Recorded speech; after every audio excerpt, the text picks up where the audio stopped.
J'ai l'honneur de présider cette dernière table ronde.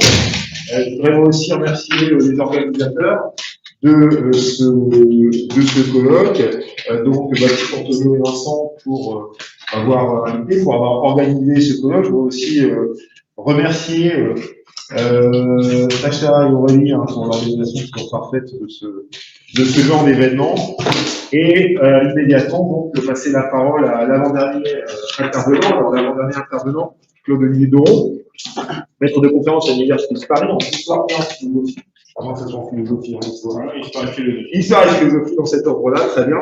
Alors, bon, parmi les nombreuses publications de Claude-Olivier, donc, qui a une belle réputation, ces questions de race, je suis très évidemment un qui m'a fait connaître tes travaux, c'est L'homme altéré, bien sûr, en race et dégénérescence. 17e, 19e, et je me suis rendu compte qu'il était déjà de 2016. On passe quand on s'amuse. Et puis, dans les activités récentes, eh bien, il a dirigé avec Elie Haddad, qui est en ligne tout à l'heure, toujours en ligne, un numéro, là, l'année dernière, un numéro spécial de la revue d'histoire moderne et contemporaine intitulé Race, sang et couleur à l'époque moderne. Donc, nous avons ici un très bon spécialiste de toutes ces questions qui va faire des infidélités à l'époque moderne en traitant d'époque contemporaine, qui va nous présenter une communication qui s'intitule « Ceux qui ont bien agi et bien fait transmettent à leurs enfants une chair meilleure, dégénérescence et régénération des races dans le catholicisme social des années 1830 à 1850 en France ». Bien, la parole pour une minute. Alors, tout d'abord, merci évidemment aux organisateurs pour l'invitation et une petite correction immédiate par rapport au titre qui était sur le programme. Vous aurez vu que c'est glissé une petite faute d'orthographe très significative puisque cher est avec un E. Alors, ça n'était pas un appel commandité par la HERS adressé aux enseignants-chercheurs qu'il faut agir et ainsi on obtiendra une chair meilleure pour ses enfants. Non, c'est vraiment la chair et la chair au sens chrétien que je vais évoquer. Alors, mon idée, en fait, c'était de revenir, je l'avais dit malheureusement, sur la manière dont la problématique de la macule ou de la tâche héréditaire liée à la faute ou à l'ignorance ou à la dépravation des ancêtres et qui retombe sur l'ensemble d'une famille, d'une race, et dont le paradigme va rester celui du péché originel, eh bien, loin de disparaître au XIXe siècle, avec le développement des nouveaux savoirs naturalistes et médicaux sur les vérités, sur les races humaines, va au contraire connaître un regain de réflexion et entrer en dialogue complexe avec ces savoirs. Et plus précisément, je reviendrai pas seulement sur la manière dont certains catholiques sociaux, au premier rang desquels Lamennais ou Duchesne, envisage la possibilité à partir de là de régénérer des familles et des races dépravées. Alors, pour commencer, quelques trucs un peu rapides, mais il faut vous rappeler qu'en France, que ce soit sous la Restauration puis la monarchie de Juillet, on a été, c'est marqué par un profond renouveau de la pensée catholique qui s'efforce à la fois de donner un sens aux événements antérieurs et en particulier aux plus importants d'entre eux, la Révolution, évidemment, et en même temps essaye de se positionner par rapport aux nouvelles conditions sociales et politiques ouvertes précisément par l'espace révolutionnaire, que ce soit aussi la problématique des pensées, les nouvelles hiérarchies sociales et politiques dans ce cadre-là, mais aussi des questions qui s'ouvrent avec le XIXe siècle autour du paupérisme, de la misère ouvrière.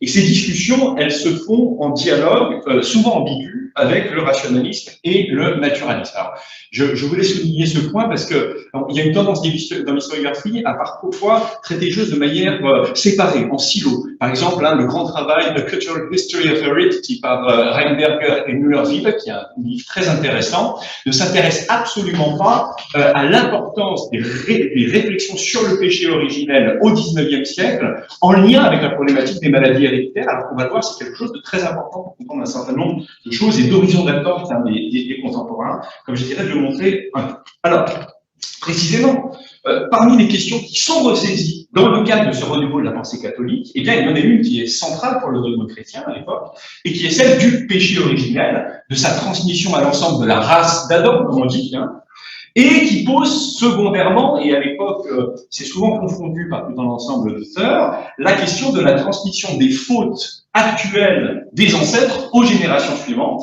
selon le principe répété dans l'Ancien Testament, selon lequel, je cite le Deutéronome 5.9, Dieu punit sur les fils jusqu'à la 3e ou 4e génération les iniquités des pères, quelque chose qui est repris à l'époque, ou encore, pour utiliser une autre formule alors très classique de l'époque, on affirme la solidarité du générateur et du généré, du père et des enfants.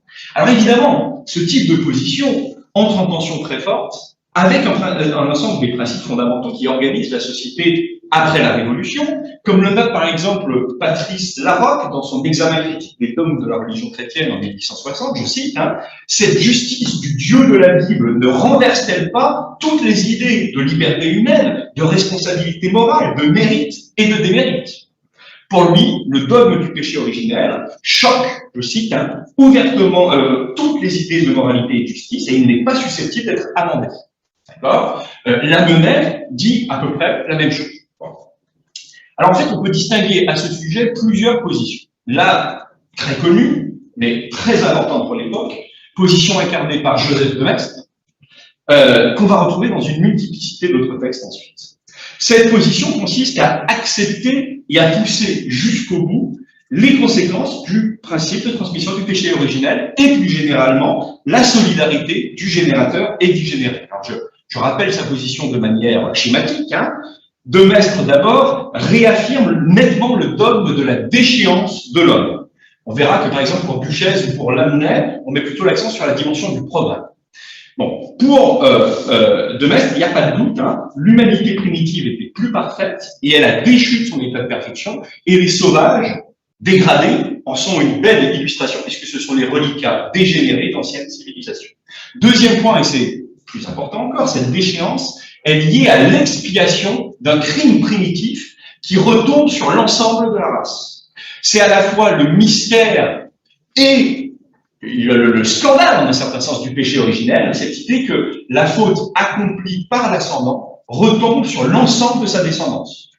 Le scandale tient dans le fait que, dans un certain sens, on impute un crime ou une faute à la série des descendants innocents de cette faute. Bien.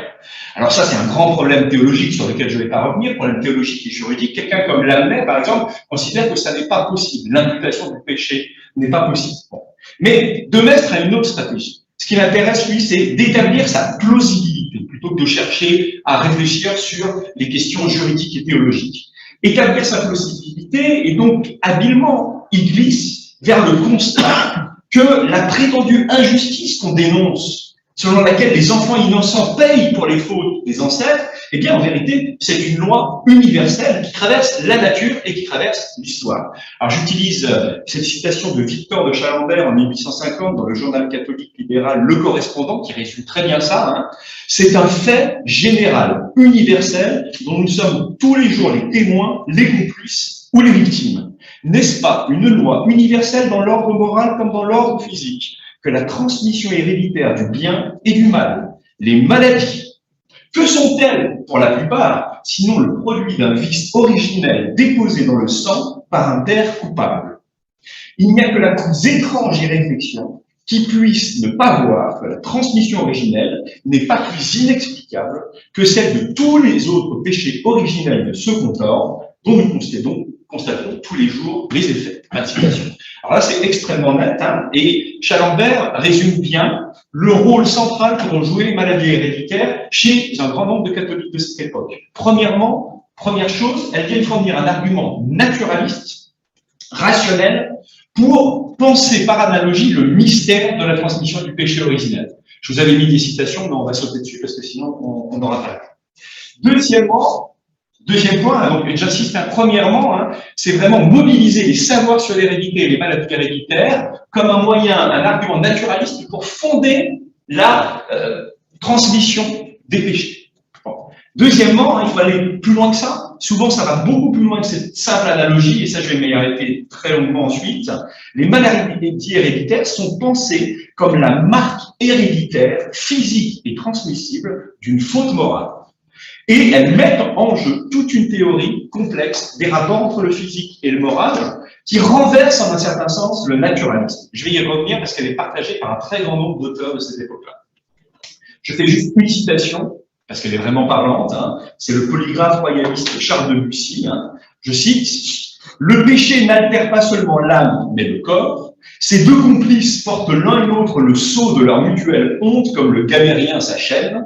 Le péché imprime sur le corps d'ineffaçables stigmates, tant est intime et profonde l'influence réciproque des deux substances qui composent l'être que l'on appelle l'homme. » Fin de citation. Avant de revenir un peu là-dessus, dernier point important de l'approche mestrienne, l'idée selon laquelle cette solidarité étroite qui se manifeste entre les fautes des ancêtres et l'expiation des innocents, eh bien en fait c'est une loi fondamentale de l'histoire universelle où la souffrance et le châtiment des uns rachètent la dette des fautes accumulées par les autres. Et ça, l'idée de Demestre, c'est de dire que loin de choquer la justice, c'est en fait un élément fondamental de la justice divine, quelque chose qu'on va retrouver ensuite chez Buchez, par exemple, hein, qui affirme, on va le voir, la réversibilité des fautes des pères aux enfants et à toute une race. Alors, je voulais prendre un exemple, mais je vais peut-être le sauter, qui est un exemple de lecture extrême, de reprise extrême par un auteur qui s'appelle Prosper Gay, des vues mestriennes. Ce qui est intéressant dans ce texte, je le résume juste à grands traits, c'est que il va partir de l'idée selon laquelle l'abus de la liberté, qui est caractéristique de l'homme, et ça c'est quelque chose sur lequel on va revenir sans cesse, produit une déchéance qui s'inscrit dans les corps et marque l'ensemble d'une lignée ensuite. Et il considère que c'est une loi générale qu'on retrouve à travers l'histoire et à travers les sociétés, une loi qui est donc cette loi d'hérédité et de solidarité, qui, comme il le dit, est une de celles que le vrai Dieu a données au monde. Et dans ce cadre-là, il y a un chapitre assez fascinant où il reprend ce qu'il appelle 3 déchéances originelles qui sont collectives. Bon, c'est les Juifs, ce sont les Noirs et ce sont les sauvages amérindiens. Alors pour les Juifs, le discours va être de dire qu'ils sont marqués indéfiniment par le fait qu'ils ont appelé sur leurs enfants innocents le sang lié au crime d'homicide. Je passe dans les détails de ça. Ce qui est intéressant, c'est le cas des Noirs, qu'il décrit comme une race qui est marquée et vouée à la servitude et à l'esclavage, même si en même temps il est pour l'affranchissement, je passe sur cet aspect. Mais ce qui est intéressant, c'est que dans ce cadre-là, il mobilise la fameuse marque liée à la malédiction de Cham, mais contrairement à tout un ensemble de personnes qui cherchent à esquiver cette difficulté qu'en fait, comme vous le savez, c'est Canaan qui est puni et non Cham, eh bien lui le dit, ça illustre bien ce qu'est le secret de la justice divine, c'est-à-dire le fait que les enfants sont punis pour les fautes des pères. D'accord? Bon. Et enfin, dernier exemple, mais je passe dessus, les Indiens d'Amérique. Bon. En tout cas, donc la formule est claire, hein, il existe donc 3 races marquées d'un signe particulier, 3 races qui se sont partagées dans des proportions inouïes, les 3 grands mots qui affligent l'humanité, l'exil, l'esclavage et la perte du sang forain. Mais il inscrit ça dans le principe qu'en fait, c'est une loi beaucoup plus générale et qui concerne l'ensemble des familles de manière plus générale. Alors, dans son cas, comme dans tout un ensemble d'autres auteurs, ça s'inscrit dans une stratégie qui est une stratégie contre-révolutionnaire très claire. Il s'agit de réaffirmer les hiérarchies et les rangs inégalitaires et, de manière extrêmement habile pour un certain nombre d'entre eux, et je vais prendre l'exemple de Blanc de Saint-Bonnet qui est vraiment illustratif de ça, en mobilisant pour ça la liberté. Hein, c'est une valeur sacro-sainte, y compris les libéraux. C'est la liberté qui explique les inégalités. Alors, la formule de Saint-Bonnet est vraiment très importante, même si, après, je vais vous expliquer comment ça fonctionne. Dans l'absolu, les hommes sont égaux devant Dieu. Comment se fait-il que dans le temps, il n'y ait parmi eux que l'inégalité? La liberté nous l'explique. L'inégalité qui existe parmi les hommes ne vient ni de Dieu, ni de la société, mais de l'homme même, c'est-à-dire de sa liberté. Et là, il y a tout un raisonnement qui suit. Hein. Le rang vient de 3 choses, vertu, talent, fortune. Or, celles-ci sont en raison de 3 autres, moralité, intelligence, virtualité. Et celles-ci sont en raison de l'organisation cérébrale et musculaire, laquelle, alors là, grande surprise, est en raison de la liberté. Quelle est la théorie de l'origine de l'inégalité parmi les hommes? Et certes, la liberté pouvait bien produire la variété et l'inégalité parmi les hommes, puisqu'elle a produit la variété et l'inégalité parmi les races d'hommes. Bien.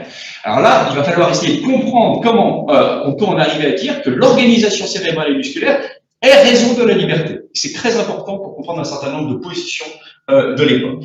Alors, avant de rentrer dans ça, je veux insister sur le fait qu'en fait, ces discours se retrouvent chez tout un ensemble d'autres auteurs qui partagent des options politiques totalement opposées aux contre-révolutionnaires, qui défendent l'ancrage de la position de la pensée catholique dans la continuité des principes révolutionnaires et promeuvent la liberté et l'égalité sociale. C'est le cas de Félicité de Lamennais, un grand fondateur du catholicisme libéral et social. C'est le cas de Philippe Buchez, le grand fondateur du socialisme chrétien. Je ne vais pas revenir sur la carrière de ces personnes, mais ce sont des personnages très importants. Il y a quand même des différences, malgré tout, je vais y revenir très rapidement. L'une des différences apparaît très bien, notamment avec les travaux de Lamennais, c'est que contre la stratégie qui consiste à mettre en avant la déchéance de l'homme, ce sont des auteurs qui vont plutôt l'inscrire dans la perspective du progrès. Et Lamennais est très intéressant de ce point de vue-là, puisque son argument, c'est de dire qu'on confond deux choses. L'incomplétude de la créature, et on relie ça à l'idée d'une faute et d'une déchéance qui est liée à une faute. Or, ce sont deux choses différentes. En fait, l'homme est né imparfait, et justement, il doit tendre vers le progrès, c'est-à-dire vers la réalisation de sa nature. Le cas de Buchez est beaucoup plus complexe et plus intéressant. Pour Buchez, pas de doute, je cite, « Le péché originel est une réalité. Le fait, c'est lui qui parle de la réversibilité des pères aux enfants, est physiologiquement ignoble. La réversibilité ne comprend pas seulement la partie corporelle de nos faits, elle atteint aussi jusqu'à la partie spirituelle. Donc, principe de réversibilité des actions des parents, notamment des fautes, sur les enfants, sur plusieurs générations. Mais, ce qui l'intéresse, c'est que cette réversibilité, elle n'est pas simplement ce qu'il appelle une réversibilité en mal, qui voue à la déchéance progressive à travers les générations, elle est aussi un message d'espoir, c'est-à-dire la possibilité d'une réversibilité en bien. D'accord ? Si on examine une suite de générations marchant uniformément de père en fils dans la voie de la moralité, on trouvera que celle-ci ira se perfectionnement. Ou encore, lorsqu'une succession d'hommes unis par voie de génération dirige son activité par une même voie, faisant toujours les mêmes œuvres et dans le même milieu, alors une race se crée et se forme qui est la plus apte à pratiquer avec énergie et perfection la voie où elle s'est établie. Ainsi, il n'y a pas seulement solidarité entre les hommes selon l'esprit, il y a encore solidarité selon la chair. Ceux qui ont bien agi et bien fait transmettent à leurs enfants une chair meilleure, et vous le verrez ensuite, ceux qui ont mal agi transmettent à leurs enfants une chair amoindrie, et ça s'accroît à travers les générations. Donc il y a une ambivalence du processus qui met au cœur le principe de liberté et de responsabilité humaine. Alors dans la logique de Buchez, on parle du principe selon lequel toute société, toute nation se constitue avec un but commun d'activité, un ensemble de valeurs spirituelles et morales, qui crée une atmosphère spirituelle, et cette atmosphère spirituelle, elle va littéralement sculpter dans les corps et dans l'hérédité des nations et des races différentes. Donc, vous comprenez le processus. L'idée, c'est qu'on part de la liberté de valeurs spirituelles et morales, mais ça s'inscrit dans les corps et ça forge des nations, ça forge des races à travers un mécanisme héréditaire sur lequel je vais revenir ensuite. C'est extrêmement important parce qu'il faut comprendre que ça va être l'une des raisons pour lesquelles ils sont complètement opposés à la théorie des races déterministes matérialistes. J'y reviendrai dans une seconde ensuite. D'un autre côté, avant de revenir là-dessus justement, d'un autre côté, si pour Buchez, le péché originel est bien de l'ordre d'une réalité et qui traduit ce principe de réversibilité des actes des parents sur leurs enfants et sur toute une race, c'est aussi en même temps une tradition universelle qu'on retrouve chez l'ensemble des peuples, mais qui a donné lieu à des systèmes sociaux divergents. Tout un ensemble de systèmes sociaux qui se sont fondés sur l'idée d'une race élue et de race déchue. Et on a organisé à partir de là des systèmes fondés sur la distinction des races, les castes, etc. Et ce sur quoi insiste Buchez, c'est que le message chrétien, et ensuite son incarnation dans la Révolution, crée au contraire un horizon de rédemption universelle. Et ça permet d'articuler en fait le discours avec la doctrine du progrès. L'idée, c'est bien de dire, il y a bien un péché originel, il y a bien d'ailleurs la réversibilité des actes des ancêtres sur les descendants, mais on l'inscrit dans un horizon d'universalité tendu vers l'égalité à travers le progrès. Ce qui signifie pas, comme il le dit, que malgré tout, l'héritage de tous ces caractères fait qu'il est nécessaire, je cite, de beaucoup de siècles pour faire disparaître cet ensemble de dispositions acquises, cette macule. Bon. Alors, pour comprendre un peu ça, essayons de comprendre quel est le modèle qui est défendu du point de vue des rapports entre le physique et le moral, parce que c'est absolument central, entre le matériel et le spirituel, si vous voulez. Et je veux insister sur ce fait tout de suite, c'est que là, pour le coup, ce modèle, il est partagé par les catholiques sociaux, par les socialistes chrétiens, les socialistes même spiritualistes comme Leroux, par exemple, pour ceux qui connaissent, et en même temps, ou Constantin Pecker, dont je vais parler ensuite, mais aussi par des contre-révolutionnaires, comme ceux que j'ai cités, notamment Antoine Blanc-Saint-Denis. Tous partagent une même anthropologie qui met en son cœur la liberté et la spontanéité de l'esprit, et donc la responsabilité de l'homme qui est relativement autonome par rapport au déterminisme organique. Alors, je vous ai mis des citations, je vais juste vous en lire rapidement deux. Celle de Pecker, c'est l'esprit qui prime l'organisation et non l'organisation qui prime l'esprit. C'est clair, c'est l'esprit qui modèle et façonne les aptitudes et par elles, ces appareils organiques auxquels les matérialistes s'accrochent comme à des existences, tandis qu'ils ne sont que des instruments d'une fonction et de la force libre qui préside à leur action. Plan de Saint-Bonnet formule autrement, le corps se forme d'après l'âme, comme l'âme se forme d'après la volonté. Les maladies, les infirmités, la beauté, ce sont les traces laissées dans nos organes par la liberté. Ok ? Donc, on a ici un modèle qui met l'accent contre le déterminisme organique sur le caractère premier, dynamique de la volonté et de l'esprit. Et ils y insistent sans cesse, eux ne sont pas, contrairement aux matérialistes, fatalistes. Ce qui explique pourquoi ils s'opposent très tôt à la doctrine des races.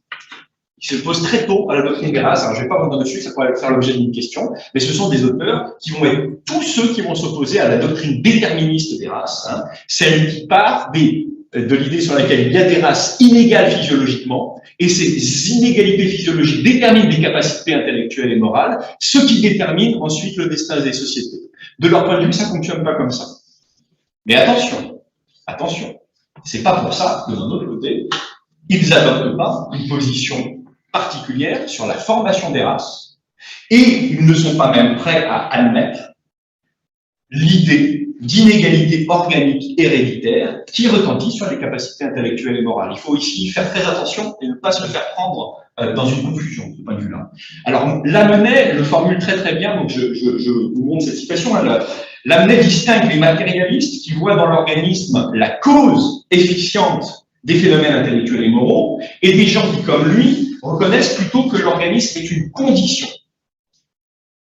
Ce qui prime pour lui, ce sont les actes de la volonté libre et intelligente. Mais, voilà ce qu'il dit, modifiés selon l'usage que l'homme fait de ses facultés, les organes à leur tour déterminent, et en certains cas, fatalement, l'usage primitivement libre de ces mêmes facultés.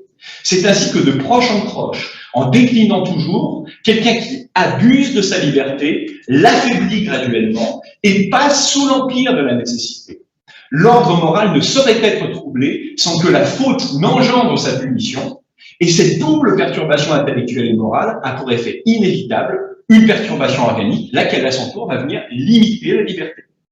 Ce qui fait que pour Lamennais, et pour bien d'autres personnes d'ailleurs, le fanatisme, les erreurs, les superstitions constituent, comme il le dit, des maladies mixtes, à la fois spirituelles et organiques, des maladies le plus souvent destructives de la liberté, aussi ne se guérissent-elles que lentement dans les masses, par une influence exercée sur les générations successives. Alors, moi je suis spécialiste beaucoup de Bénédicte Augustin Morel, le théoricien de la théorie des dégénérescences dans l'espèce humaine, et Morel reprend complètement cette grille d'analyse, on pourra y revenir si vous voulez. Bon. Ce qu'il faut comprendre par ailleurs, c'est que ce rapport du moral sur le physique, donc qui retentit sur le physique, vient ensuite s'articuler à l'idée d'une transmission héréditaire à travers les générations qui va se renforcer donc à travers les générations. Alors, je ne vais pas lire cette citation de Pecker, mais qui illustre bien ça. L'idée de Pecker, c'est de dire qu'il y a, comme il le dit, une solidarité intime entre les différentes générations. Si les générations derrière ont bien agi, ça va se transmettre ensuite dans les corps, et progressivement comme ça, qu'est-ce qui va se former? Des races différentes, et inégales, plus ou moins inégales. Et ça, c'est la position de Buchholz aussi. Alors, je m'arrête un tout petit peu plus sur cette position. La position de Buchholz consiste à dire, comme je le disais, il y a des buts communs d'activité. Ces buts communs d'activité, c'est un ensemble de règles, d'habitudes collectives qui sont liées à des valeurs morales et spirituelles. Elles créent un milieu moral par lequel, comme il le dit, l'homme peut modifier son organisme dans certaines limites par ses pensées et par ses actions. Ces modifications se transmettent aux enfants par voie de génération. Fin de citation. Et comme il le dit encore, ce pouvoir, il le possède pour le bien et pour le mal. Il peut perfectionner son organisme et il peut le dégrader. De là, des variétés dont les unes sont bonnes ou excellentes, les autres mauvaises, dangereuses ou maladives. Et il y a un processus comme ça de transmission héréditaire de ça. Alors, un exemple tout à fait caractéristique de ça, c'est la discussion de Buchholz par rapport au rapport entre race et nationalité. L'idée de Buchholz, c'est de dire que la nationalité, c'est quelque chose qui est d'abord, avant tout, de l'ordre de la communauté de croyances, de traditions, d'habitudes intellectuelles, culturelles. Mais par contre, c'est pas déterminé par la race. Par contre, ça produit une race.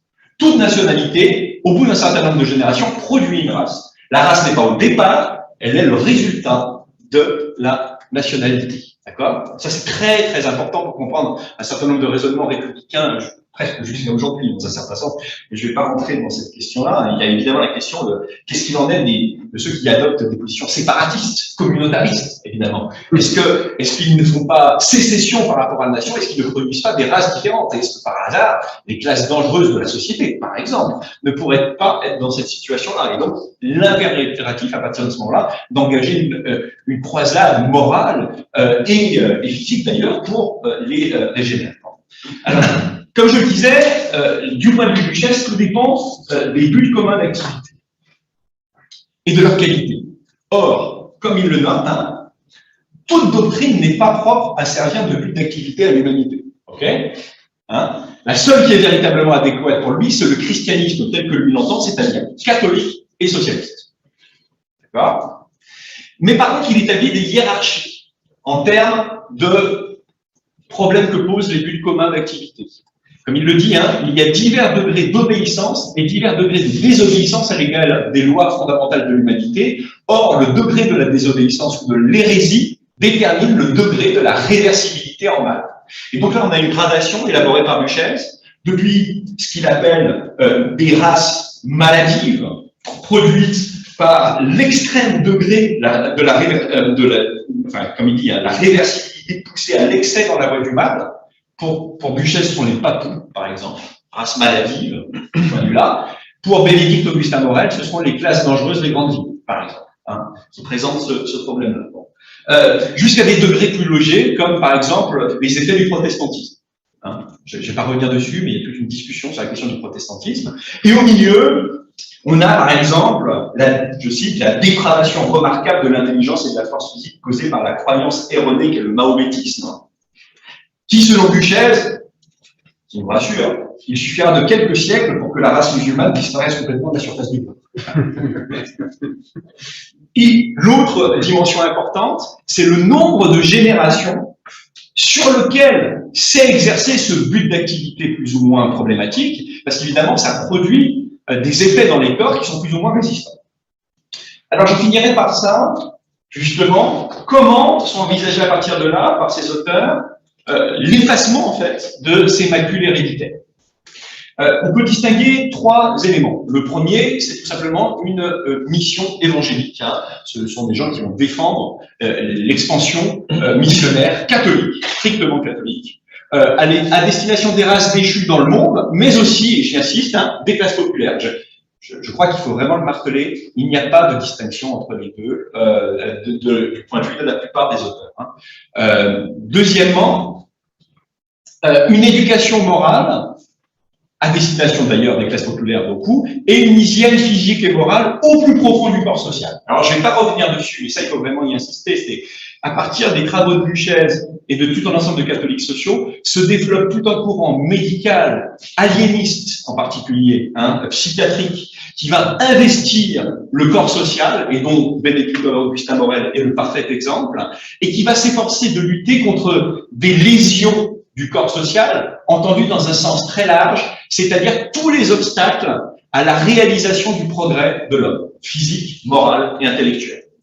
Et enfin, je finirai par ce dernier moyen, qui est l'ultime moyen, c'est le croisement des races, qui est l'ultime moyen pour égaliser les conditions organiques des différentes aptitudes héréditaires.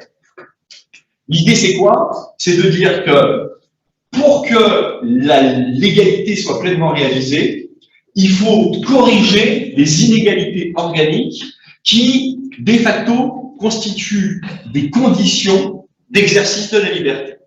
Et pour le faire, eh bien, le seul moyen, c'est le croisement des races. Alors, vous avez une citation de Pecker qui illustre bien ça. L'égalité, pour être désirable et licite, exige que chacun soit capable d'atteindre le degré de lumière, de moralité, de gouvernement de soi-même et de respect des lois fondamentales d'une société d'hommes libres.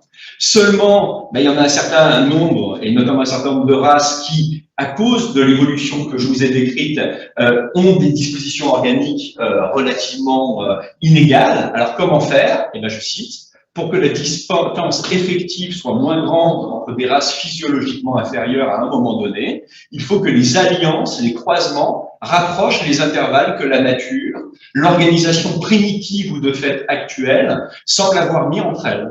Sans cela, bien que la raison et le devoir veuillent absolument que les peuples inférieurs soient considérés comme frères et émancipés comme tels par toutes les voies d'éducation et d'instruction de la part des races supérieures, néanmoins, ils ne pourront toujours pas dépasser le degré de perfectionnement que leur organisation, livrée à une reproduction pure, semble avoir fatalement limité. J'espère que c'est assez clair. L'éducation ne suffit pas, il faut agir sur les conditions organiques, et je finis par l'exemple de Lamennais, qui est du même ordre, mais qui est très très frappant de ce point de vue-là.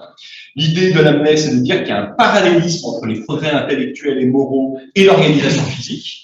Les progrès intellectuels et moraux produisent des peuples avancés dans lesquels les conditions physiologiques supérieures deviennent indéfiniment transmissibles. Donc, de progrès intellectuels et moraux s'induit une augmentation des capacités, y compris physiques. Par contre, chez les peuples moins développés, la citation est longue mais elle est très parlante, la génération produira des individus moins heureusement doués, privés des aptitudes naturelles de notre groupe, ayant une intelligence moins ouverte, un esprit moins actif, un sens moral moins délicat. Ils seront, en un mot, moins hommes. Alors là, pour les lecteurs, pour les gens qui connaissent un peu les jésuites, il y a une formule assez classique, comme ça. Et l'éducation la plus puissante ne pourra compenser leur infériorité relative. Pour que cette différence s'efface, il faudra que l'organisation se modifie progressivement, que la suite des générations offre une série continue de perfectionnements, un changement total immédiat est de toute manière impossible. Et là, il continue, que si le groupe inférieur se mêle par le mariage au groupe supérieur, il n'est pas douteux que celui-ci n'en souffre d'abord, qu'il ne descende pour élever l'autre à soi. Mais ce dernier montera beaucoup plus vite. Après quelques générations, les deux groupes se trouveront au même niveau, ils se seront confondus dans une seule unité. Ce mélange des familles humaines est certainement une loi de la nature et l'indispensable condition du progrès de l'espèce entière, j'ai oublié ce terme. Autrement dit, c'est le sacrifice du sang comme œuvre de rédemption. Donc je finis avec cette belle phrase de Ribot qui résume bien ça. Si la race blanche, après avoir éliminé les deux autres par le croisement, ramène la race croisée à son propre type, elle aura accompli à sa manière œuvre de rédemption. Fin de citation. Donc vous voyez, là il y a tout un discours extrêmement construit de ce point.